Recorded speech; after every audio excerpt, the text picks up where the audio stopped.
Welcome to another Explainer. Today, we're unpacking the fascinating cosmological and prophetic claims made in a book called Ganga. Okay, let's just dive right into this text because it presents a really unique, sweeping reinterpretation of the world's major religions. It proposes this grand theory of literally everything, from why we suffer on a daily basis to who is secretly running the universe, all culminating in some very specific modern-day prophecies. So here is our roadmap for today. We're going to break the text's core problem-solution narrative into four main parts. First, the human dilemma. Second, the supreme god Kabir. Third, two types of incarnations. And finally, prophecies of a new era. Let's get to it. Starting right off with Section 1, the human dilemma. The text opens with a really profound question. Why do humans constantly seek eternal peace in a world that is, well, full of suffering? Since time immemorial, we've been searching for supreme peace, for immortality, for a place totally free from illness and old age. But the book asks a very compelling question. Why do we inherently crave these permanent things if we've never actually experienced them in our fleeting, destructible world? Well, according to Ganga, the answer is that we're actually trapped. We are unwittingly stuck in the realm of an entity called Kal Brahm, which is essentially a perishable matrix of joy and deep sorrow. The text claims that this Kal Brahm is the master of our current destructible universe, and it asserts that he keeps souls locked in a cage, driven by illusions, karma, and this endless, exhausting cycle of birth and death, basically just to keep us away from the truth. And this is where the text introduces its grand solution. Our persistent desire for perfect peace. It actually stems from deep memories of our true home, a realm called Satlok, also referred to as Sachkhand. The text claims this is where we originally came from. It's described as this eternal place of absolute peace where everything is indestructible and provided freely by the Supreme God.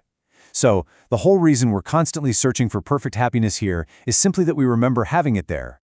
Moving right along to Section 2, the Supreme God Kabir.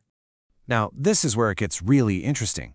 The text uses this unified symbol to make a bold argument that the original religion was simply mankind. By blending the Om, the Christian cross, the Islamic crescent and star, and the Sikh Khanda, Ganga argues that all our historical religious divisions are entirely artificial. They were created by misinterpretations. In reality, the text claims, all these different traditions are actually pointing to the exact same ultimate deity, Kabir. To back this up, the author dives into specific scriptural evidence. Take this verse from the Bhagavad Gita, for example. The text relies heavily on analyzing verses just like this one to argue that even mainstream scriptures explicitly mention a supreme God who is completely distinct from the creator of our destructible universe. You know, the entity we previously identified as Kal Brahm. So the big takeaway here is how the text neutrally reframes all these major holy books, the Vedas, the Quran, the Bible, the Guru Granth Sahib, as different expressions of the exact same theology. It claims the Vedas locate God Kabir in Satlok. It points out that the Quran uses the specific terms Kabiran or Kabira when detailing the creation of nature. It draws parallels between the biblical Genesis narrative and Islamic creation, while citing the Guru Granth Sahib's explicit mentions of Kabir. It basically stitches them all together into one giant, unified theological tapestry. Okay, let's look at Section 3, two types of incarnations. Here, the text draws a really stark contrast between different types of divine avatars. On one hand, it classifies figures like Ram and Krishna as incarnations of Kal, arguing that while they definitely tried to establish peace, they did so through massive bloody battles that ultimately just caused more suffering. Conversely, the text posits that the true supreme God, Param Akshar Brahm, sends incarnations who destroy unrighteousness entirely through words, spiritual knowledge, and guiding people toward true worship. No wars required. Now, to actually achieve this enlightenment, the text lays out some incredibly strict behavioral rules. And I mean strict. The promise is that adhering to these will recreate a Satyug, a golden age, right here in the present day. These rules are completely non-negotiable within the text's framework. Eating meat is forbidden. Consuming alcohol carries a crazy warning of suffering 70 future births as a dog. Adultery is threatened with 70 births of blindness. Even tobacco is completely banned. The ultimate goal of all these rules? To prepare yourself to seek out and receive instruction from a complete saint. Which brings us to our final part, Section 4, Prophecies of a New Era. The author actually brings in Western foretellers, like an American named Florence, who reportedly predicted that an Indian ascetic would spark a massive global intellectual and spiritual revolution.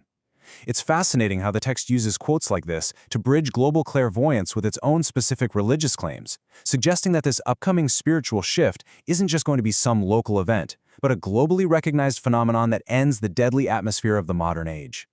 And it's not just Western predictions. The author leverages Eastern texts too. Take these specific verses from the Janam Sakhi, for instance.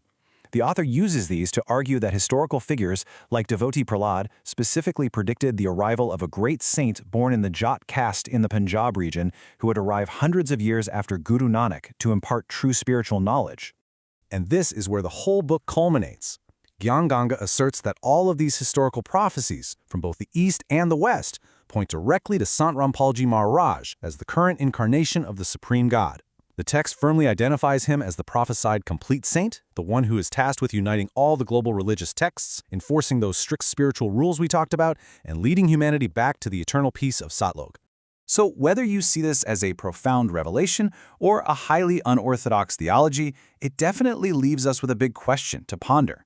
How do modern reinterpretations permanently change the way we look at the world's oldest scriptures?